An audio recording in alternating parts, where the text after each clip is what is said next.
소망이요 예수의 이름은 전국의 기쁨일세. 아멘. 우리 하나님의 은혜와 평강이 여러분 모두에게 함께 하시기를 주의 이름으로 축복합니다. 한 젊은 여성이 있었습니다. 고등학교를 졸업했고요, 얼마 지나지 않아서 바로 결혼했습니다. 1948년의 어느 날 남편이 하던 세탁소가 오랜 불황을 이겨내지 못하고 문을 닫게 되었습니다. 아마 요즘보다 더 힘들고 어려웠던 것 같아요. 얼마나 힘들고 어려웠던지 5,000달러의 빚을 졌습니다. 5,000달러면 약 600만 원 정도 되는데 그 당시에 5,000달러는 아주 큰 돈이었습니다. 빚을 갚으려고 돈을 벌어야 되는데 어디 여러분 그렇게 돈 버는 것이 쉬운가요? 어렵지요. 그러던 어느 날 그녀가 기도하는데 하나님께서 은혜를 주세요, 감동을 주시는데 열왕기상 17장에서 읽은 그 사르반 여인의 기름 한 병 이야기가 떠올랐습니다. 그녀가 즉시 그 말씀을 찾았습니다. 그리고 그 말씀을 읽고 또 읽고 그 말씀을 붙들고 또 기도하고 열왕기상 17장 16절에 여호와께서 엘리야를 통하여 하신 말씀같이 통에 가루가 떨어지지 아니하고 병에 기름이 없어지지 아니하니라. 참 놀라운 하나님의 기적의 말씀인 것입니다.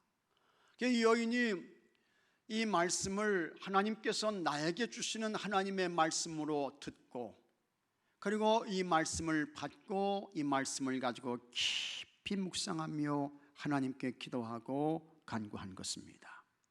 그 다음에 성령님께서 또 하나 말씀을 생각나게 하시는데 마태복음 25장 29절의 말씀이에요. 무릇 있는 자는 받아 풍족하게 되고 없는 자는 그 있는 것까지 빼앗기리라. 이와 같은 말씀을 붙들고 하나님의 도움과 은혜를 구하며 열심히 부지런히 기도합니다. 그리고 자신에게 묻는 거예요.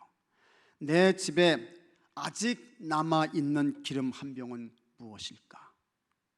나에게 남아있는 이 기름 한 병은 무엇일까? 묻는 것입니다.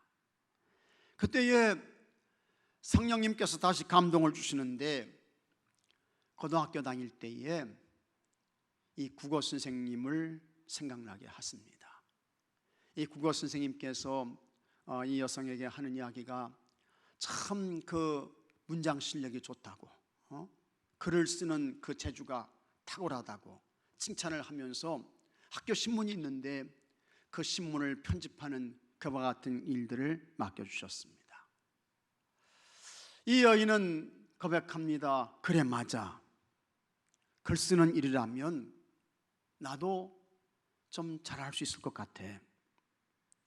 혹시라도 글 쓰는 일에 관련된 사람을 뽑는 광고가 있을지도 몰라 하면서 신문과 잡지에 그와 같은 이 광고들을 유심히 살피고 또 들여다보기 시작했습니다.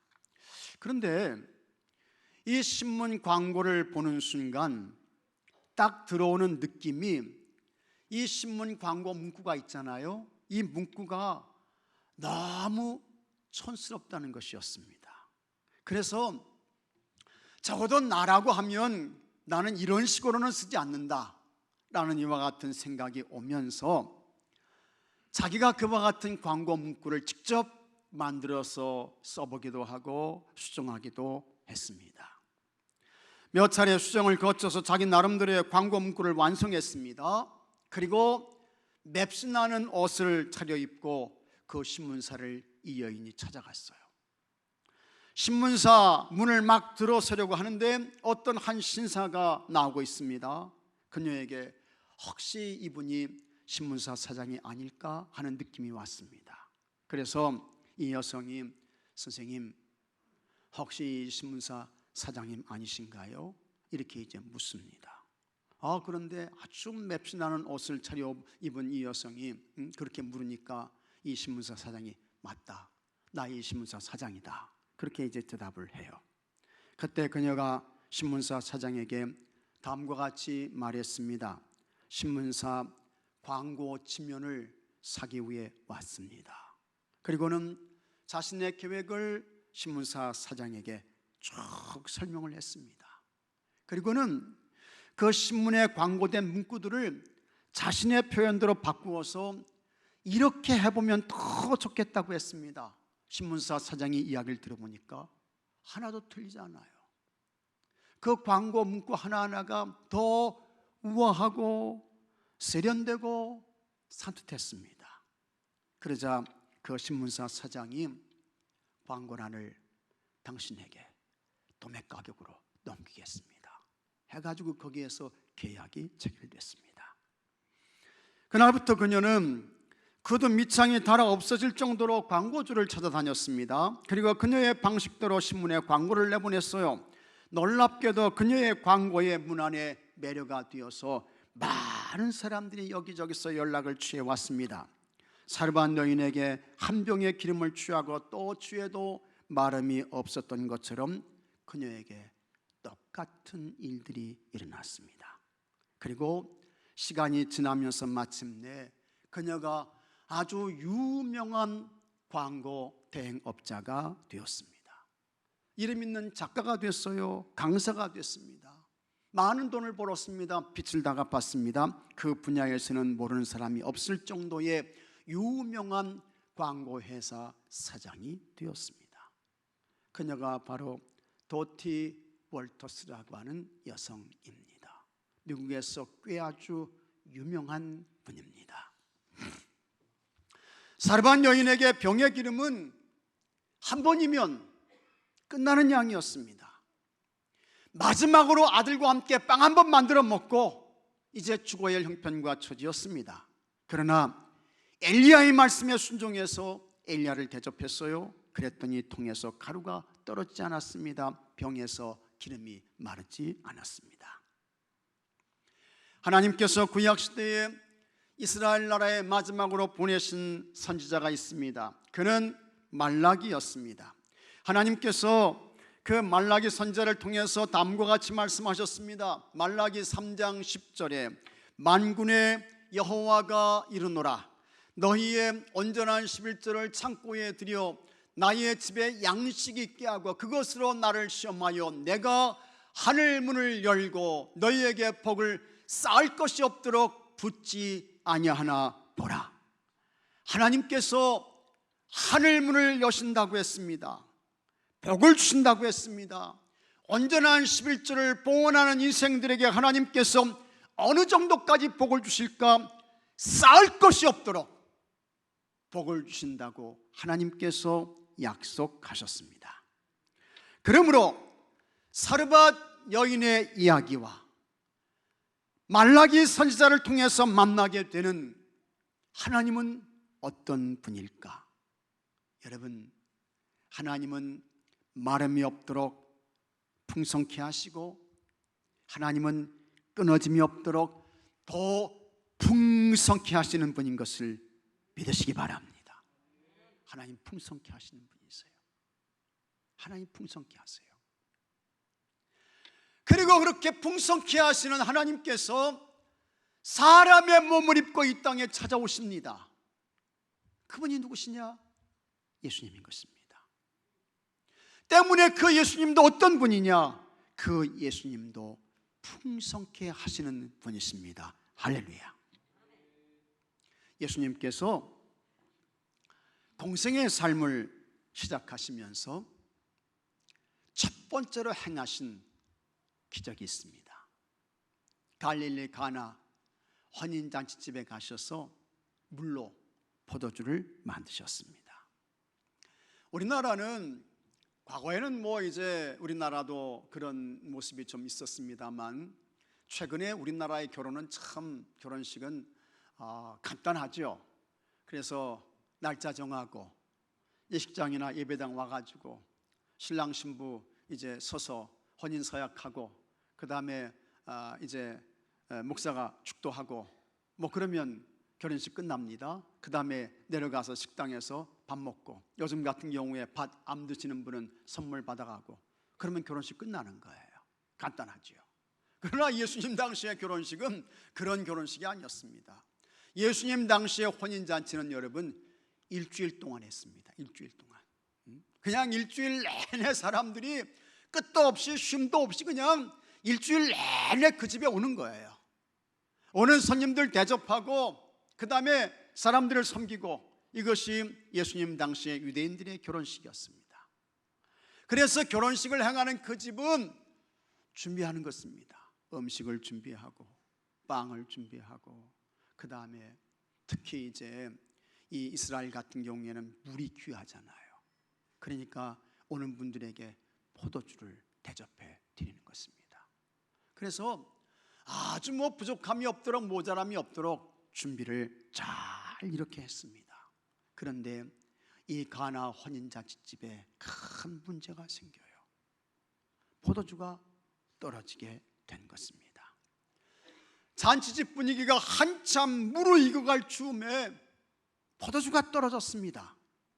이것은 혼인을 축하하기 위해 찾아온 손님들에게 엄청난 결례였습니다. 그러나 해결 방법이 없는 거예요. 이 포도주가 여러분 뭐 1시간, 2시간에 이게 만들어집니까? 아니잖아요. 참 난감했습니다. 혼인잔치가 끝나려면 아직 멀었는데 이 혼인잔치가 중단될 위기에 놓여있게 된 것입니다. 그곳에 예수님이 계셨습니다. 예수님께서 하인들에게 말했습니다. 문 입구에 돌 항아리 6이 있는데 거기에 물을 채워라. 그 다음에는 예수님께서 하시는 말씀이 그것 떠서 연회장에 갖다 주라고 하는 것입니다. 여러분, 분명히 하인들이 물을 붓어요. 물을 붓다고요. 근데 예수님 하시는 말씀이 그것 떠서 연회장에 갖다 주라는 것입니다. 만일에 항아리에 물을 붓고 그것을 떠다 주었는데 그것이 여전히 물이라고 하면 모든 것이 끝나는 것입니다. 망신도 그런 망신이 없어요. 그리고 이거 주인이 그렇게 한 게 아니고 저 예수라는 사람이 와가지고 시켜서 우리가 그렇게 했을 뿐입니다 하게 되면 예수님도 굉장히 위험해지는 것입니다. 아주 심각한 상황이었습니다. 그때 하인들이 예수님 말씀에 순종합니다. 돌 항아리 6에 물을 부었고 그것을 손님들에게 떠다 주었습니다. 긴장된 순간이죠. 손님들이 그 포도주를 마셔요. 그러더니 그 포도주를 맛본 사람들의 얼굴이 확 펴지는 것입니다. 그리고는 이 포도주 맛이 기가 막히다고 칭찬을 하는 것입니다.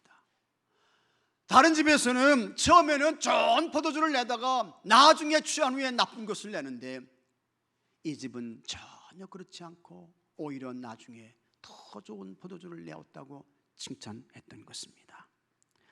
포도주가 떨어진 잔치집은 큰 위기와 곤경을 당했으나 예수님께서 그곳에 계심으로 오히려 더 풍성한 예수님이 계셔서 그 예수님 때문에 더 풍성한 혼인잔치를 치를 수 있었습니다. 요한복음 6장에는 예수님께서 행하신 또 하나의 놀라운 기적사건이 나옵니다. 큰 무리가 예수님께 왔습니다. 예수님께서 천국 복음을 전하셨습니다. 각종 병든 자를 고치셨습니다. 하지만 사람들이 배가 고파요. 그때 한 어린아이가 보리떡 5개와 물고기 2마리를 예수님께 가져왔습니다. 예수님께서 그것을 받아들고 하나님께 감사의 기도를 드렸습니다. 그리고 사람들에게 나눠줬습니다. 거기에 모인 사람들은 여러분 남자만 5,000명이었습니다. 남자만 5,000명이에요. 남자만 5,000명이었으니 여성들도 있을 것이고 연세 드신 어른들도 있을 것이고 나이가 어린 아이들도 있을 것이고 적어도 거기에 모였던 사람은 약 2만 명 정도가 되었습니다. 그런데 그 어린아이가 가져온 보리떡 5개, 물고기 2마리, 그것을 사람들에게 나눠주는데 줘도 그침이 없어요. 모자람이 없어요. 부족함이 없는 것입니다. 배고픈 사람들이, 더 먹고 싶은 사람들이 원하는 대로, 달라는 대로 다 주었습니다. 그리고 여러분, 남은 것을 거뒀습니다. 12바구니에 가득 찼습니다. 이것을 보면 예수님은 어떤 분인지를 우리가 알 수 있습니다. 예수님 어떤 분입니까? 여러분, 우리 예수님은 풍성케 하시는 분인 것을 믿으시기 바랍니다. 예수님 풍성케 하시는 분이세요. 예수님께 풍성함이 있어요. 그리고 정말 예수님께서 나는 풍성케 하시는 예수다 라고 하는 것을 예수님이 말씀하십니다. 그것이 요한복음 10장 10절의 말씀인 것입니다. 다 같이 여러분 한번 읽어보겠습니다. 도둑이 오는 것은 도둑질하고 죽이고 멸망시키려는 것뿐이요 내가 온 것은 양으로 생명을 얻게 하고 또 풍성히 얻게 하는 것이라. 다 같이 아멘. 예수님께서 말씀하셨어요. 내가 온 것은 양으로 생명을 얻게 하고 더 풍성히 얻게 하는 것이다. 예수님 풍성케 하시는 분이죠. 그러면 우리 예수님께서 어떤 생명을, 무슨 생명을 풍성케 하실까 하는 것입니다.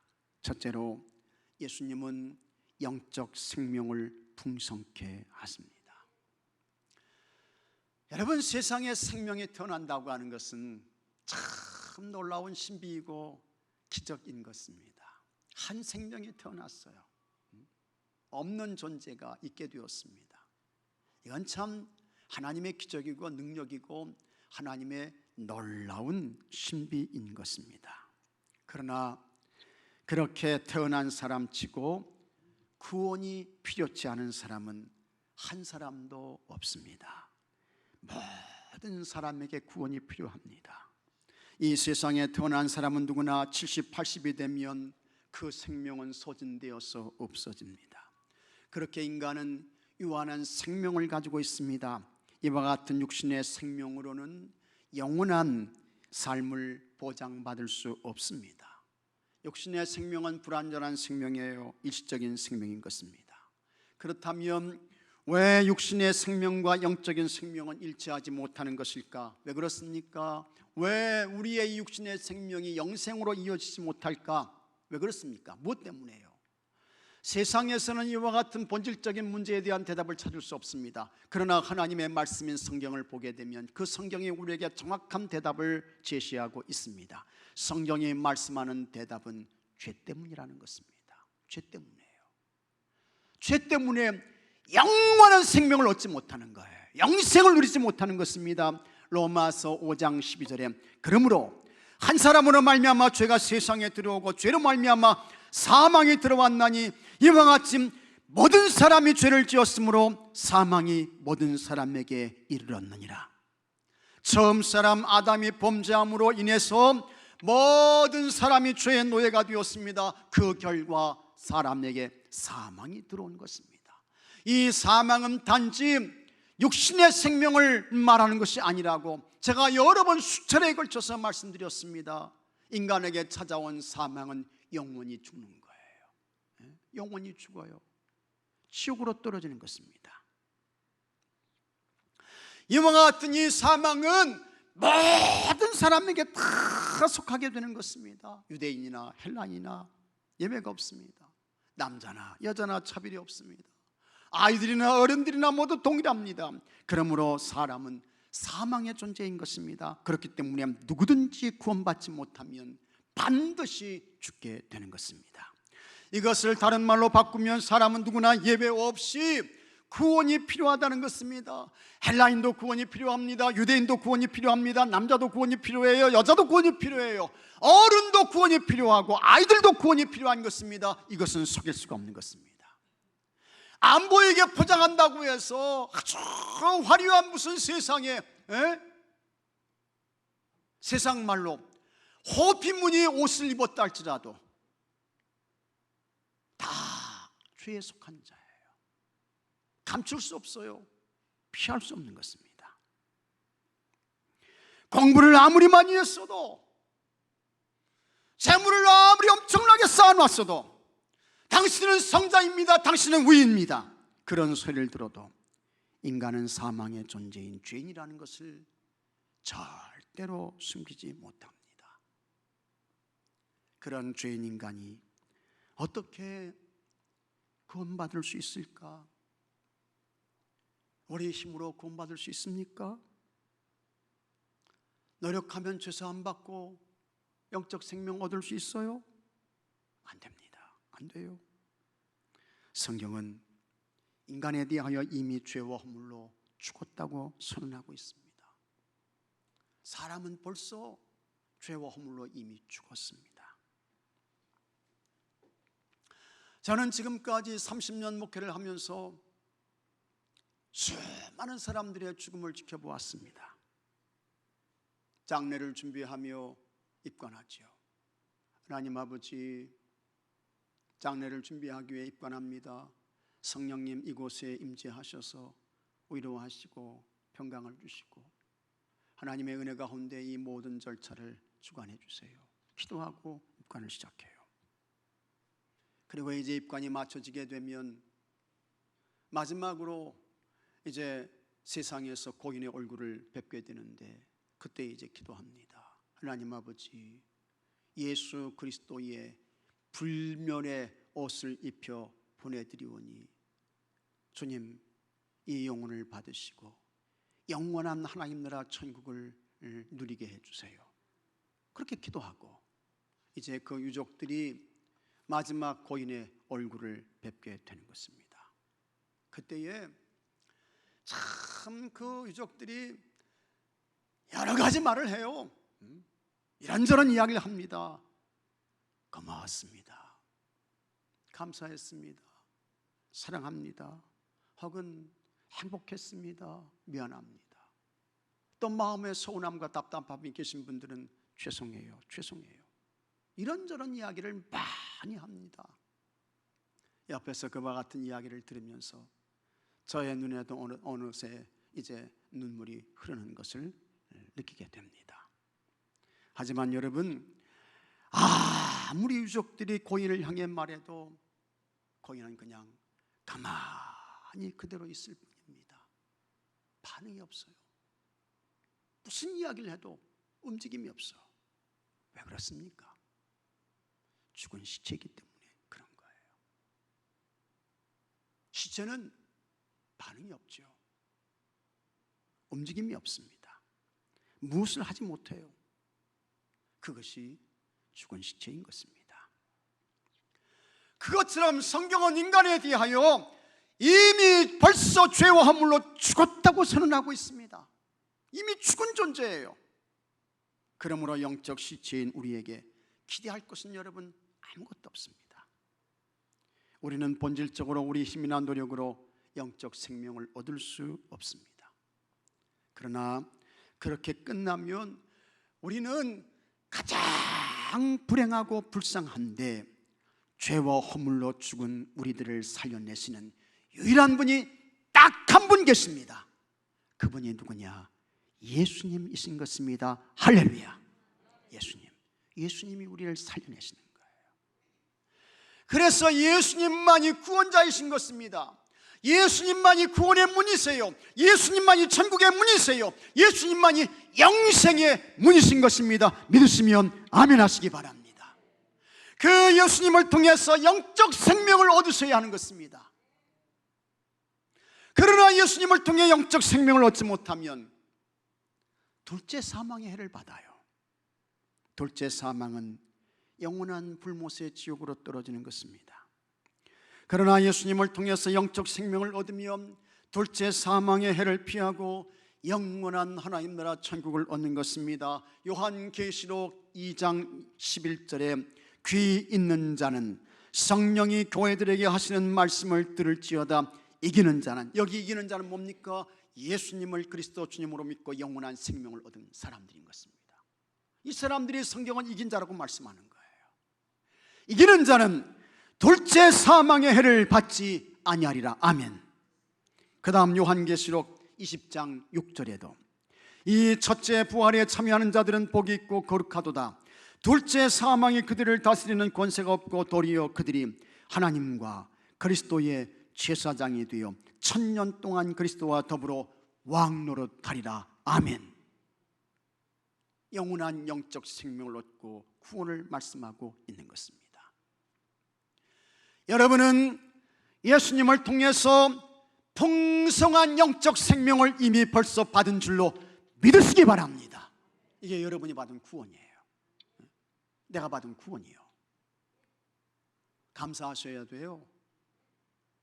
기뻐하셔야 됩니다. 구원의 감동과 감격으로 사셔야 할 줄로 믿습니다. 주님과 몸된 교회를 위해서 부지런히 힘껏 사셔야 하는 것입니다. 참 예수님을 통해서 받은 영적 생명에 대한 그 고마움과 감격으로 감사하며 사시는 여러분들이 되시기를 바랍니다. 그리고 아직도 예수님을 통해서 풍성한 영적 생명을 얻지 못한 많은 사람들이 있습니다. 많은 사람들이 있어요. 그분들에게 풍성한 영적 생명을 주시는 예수님 전에서 그들도 다 예수님을 통해서 풍성한 영적 생명을 얻고 둘째 사망의 해를 받지 않고 영원한 하나님 나라 천국의 영광과 황홀함을 받고 누리게 되기를 바랍니다. 그 다음에 둘째로 예수님은 삶의 생명을 풍성케 하십니다. 같이 하겠습니다. 예수님은 삶의 생명을 풍성케 하신다. 예수님은 삶의 생명을 풍성케 하십니다. 예수님께서 주신 구원의 감동과 감격을 가지고 행복한 삶을 사는 거예요. 기쁨과 감사의 삶을 사는 것입니다. 이것이 뭡니까? 삶의 풍성함인 것입니다. 이것은 세상 소유와 관계없어요. 관계없습니다. 이것은 세상의 지위와 전혀 관계없습니다. 그냥 예수님 때문에 행복하고 믿습니까 여러분? 근데 참 여러분들은 이상하시게 예수님 때문에 행복하지 않으시는 것 같은 그런 표정이 있어요. 난 너무너무 행복하고 좋은데 예수님 때문에 그냥 행복하고요. 예수님 때문에 평안하고요. 예수님 때문에 즐겁고요. 예수님 때문에 감사하고. 이게 뭡니까? 현재적 천국의 삶인 것입니다. 이렇게 살다가 영원한 하나님 나라 천국으로 하나님이 부르시면 옮겨지게 되는 거예요. 참 그래서 우리의 삶은 예수님 믿고 구원받음으로 인해서 이 삶의 이 생명이 아주 풍성함을 누리며 사는 것입니다. 풍성함을 누리며 사는 거예요. 2021년에 행복지수가 이렇게 이제 발표가 되었더라고요. 그래서 이 행복지수가 높은 나라들이 어떤 나라인가 하는 것을 좀 이렇게 살펴보니까 유럽에 있는 나라들이 행복지수가 높았어요. 특히 이제 북유럽에 있는 그와 같은 나라들이 행복지수가 높았는데 세계에서 행복지수가 가장 높은 나라는 핀란드였습니다. 핀란드가 이제 1등입니다. 그래서 10점 만점에 7.842점을 이렇게 이제 받았습니다. 그 다음에 2위가 덴마크예요. 그리고 3등은 스위스, 4등은 아이슬란드입니다. 그 다음에 5등 네덜란드, 6등 노르웨이, 뭐 이런 순서로 이렇게 쭉 나갑니다. 그래서 유럽에 있는 그와 같은 나라들이 특히 이제 북유럽 지역의 이 나라들이 굉장히 행복지수가 높은 그런 나라들이었습니다.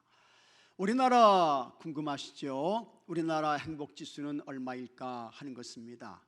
우리나라는 여러분 세계에서 우리나라 행복지수는 안타깝게도 62등이었습니다.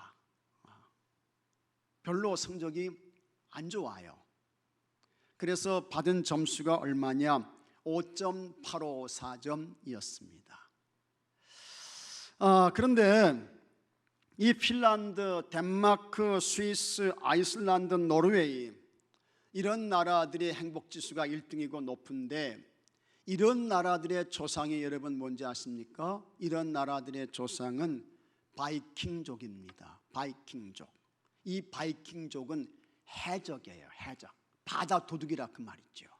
그래서 이제 사람들이 배를 타고 가게 되면 쫓아가 가지고 그 배에 올라가 가지고 사람들을 그냥 죽여요. 그 다음에 쓸만한 사람들을 납치해요. 필요한 물건들을 다 빼앗는 것입니다.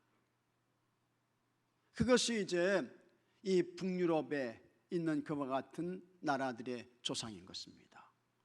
그런데 이와 같은 바이킹족, 이 해적들이 세운 나라가 오늘날에는 세계에서 제일 행복한 나라예요. 제일 기쁜 나라예요. 감사가 있는 나라예요. 이게 이렇게 바뀌어졌습니다. 어떻게 그렇게 되었을까? 많은 역사학자들이 연구를 했습니다. 그런데 그 결과가 이것입니다. 해상에서 도둑질을 할 때에 이 사람들이, 이 바이킹족 이 사람들이 여성들을 납치를 해요. 근데 이 여성들이 예수님 잘 믿는 여성들이었습니다. 그래서는 붙들려 가가지고 이 바이킹족 해적들에게 복음을 전하는 거예요. 예수 믿으라고, 예수님께 구원이 있다고, 예수님께 영생이 있다고. 이렇게 남의 것 도둑질하고 사람 죽이고 그러면 하나님이 복 주시지 않는다고 복음을 전한 거예요. 얼마나 간절하게, 얼마나 진지하게 이 사람들의 목숨을 내놓으면서 전도했던지 이 바이킹족들이 복음을 받아들였어요. 예수님을 믿었습니다. 그리고 예수님을 주님으로 영접했습니다. 그러더니 삶에 놀라운 변화가 일어나게 되었습니다. 영혼이 구원받고 하나님 사랑을 알고 예수님 사랑을 알고 예수님의 십자가 희생을 알고 성김을 알고 나눔을 알게 되고, 그러면서 이 사람들이 바른 사람이 되고 옳은 사람이 되고, 그러자 하나님께서 저들에게 복을 주셨습니다. 예수님 잘 믿게 하셨어요. 그래서 이 사람들이 복을 받고 오늘날 세계에서 가장 행복한 나라가 된 것입니다. 행복지수가 세계에서 다른 나라들이 쫓아올 수 없을 정도로 높은 나라들, 이 나라들의 여러분 국기를 보십시오. 국기. 우리나라는 국기가 뭡니까? 태극기죠. 태극기가 하늘에 벌럭입니다. 하늘 높이. 우리나라는 태극기예요. 그런데 이 나라들의 국기가 있는데 이 국기들을 보게 되면 놀라운 참 신비스러운 특징이 있는데, 이 나라들의 국기 속에 다 뭐가 들어가 있느냐? 예수님 십자가가 들어가 있습니다. 예수님 십자가가. 핀란드, 세계에서 가장 행복지수 1등 나라예요. 그런데 이 핀란드 국기가 뭡니까? 십자가예요. 청색 십자가. 그 다음에 덴마크, 우리가 어렸을 때 농업 최고 그런 나라. 근데 이 덴마크도 한가운데 하얀색 십자가가 들어가 있습니다. 스위스 보십시오. 한중앙에 십자가가 정확하게 들어가 있습니다. 아이슬란드라는 나라가 있는데 이 아이슬란드는 우리가 잘 몰라요. 아주 작은 나라입니다. 인구가 34만 명밖에 되지 않습니다. 아주 조그만 나라예요. 근데 세계에서 행복해요. 행복지수 4등의 나라인 것입니다. 그런데 그 나라도 청색 바탕에 붉은색 십자가가 들어가 있습니다. 그 다음에 노르웨이는 어떻습니까? 노르웨이. 이 노르웨이도 역시 마찬가지예요. 한가운데에 청색 십자가가 들어가 있습니다. 어떻게 그럴 수 있을까? 어떻게 해요? 어떻게 해요? 땅이 크고 경제가 세계에서 1등이고 다른 나라가 침범할 수 있는 핵을 가지고 있고, 그러면 그 나라가 세상적으로 보면 행복해야죠. 그러나 여러분 어디 그렇습니까? 아닙니다. 그렇지 않아요. 땅이 커서 행복한 것이 아니고 무슨 경제 규모가 세계에서 1등이어서 행복한 것이 아니고 인구가 10억 몇 억이 돼서 행복한 것도 아니고 누가 계신 거예요? 저들에게 예수님이 계신 것입니다.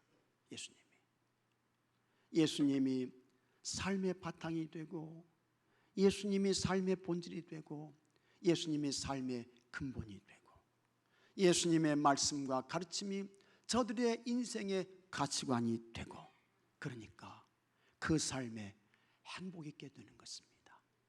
삶이 풍성해지는 거예요. 삶이 넉넉해지는 거예요.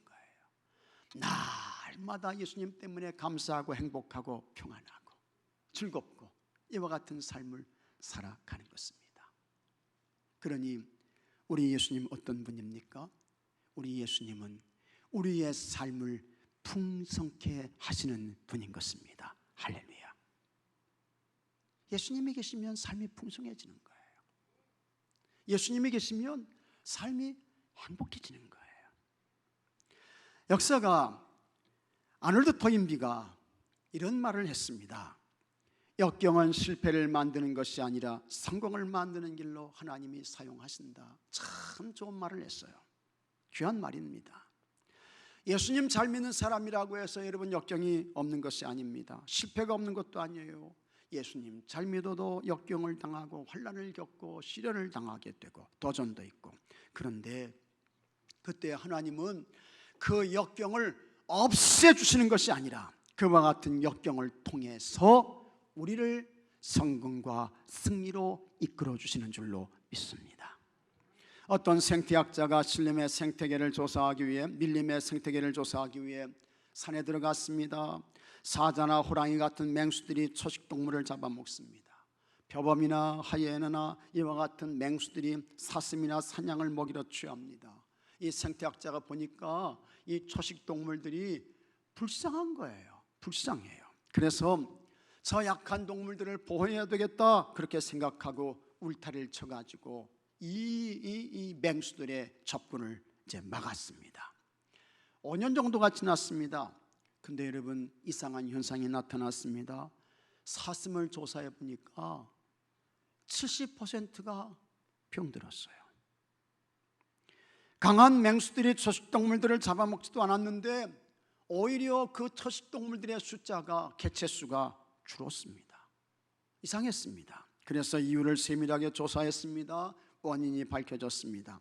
새로 태어난 사슴 새끼들이 스스로 약해져서 스스로 약해진 거예요. 환경에 적응하지 못하고 죽었습니다. 그리고 건강하지 못하니까 번식률이 현저하게 떨어졌습니다. 거기서 생태학자가 중요한 사실을 알게 되었습니다.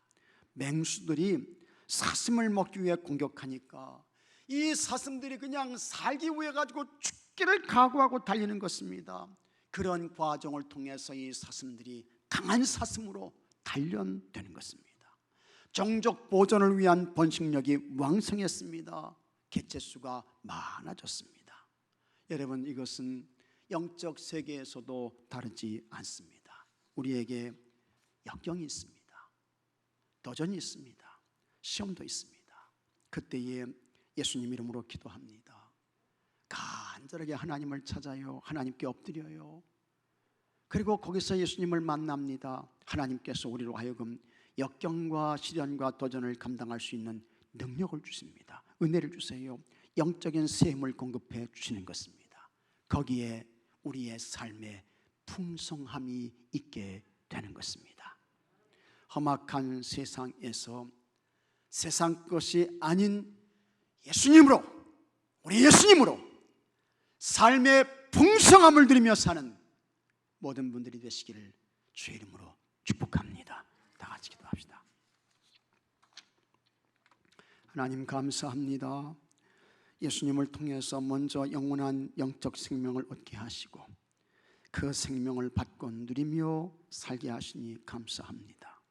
또 예수님을 통해서 우리 삶의 풍성한 생명도 받고 누리며 살게 하시니 감사합니다.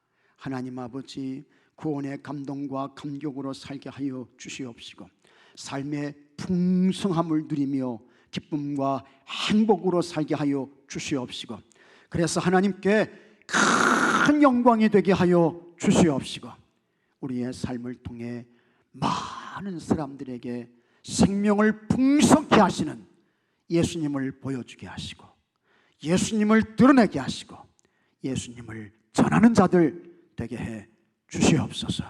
우리 주 예수 그리스도 이름으로 기도하옵나이다. 아멘.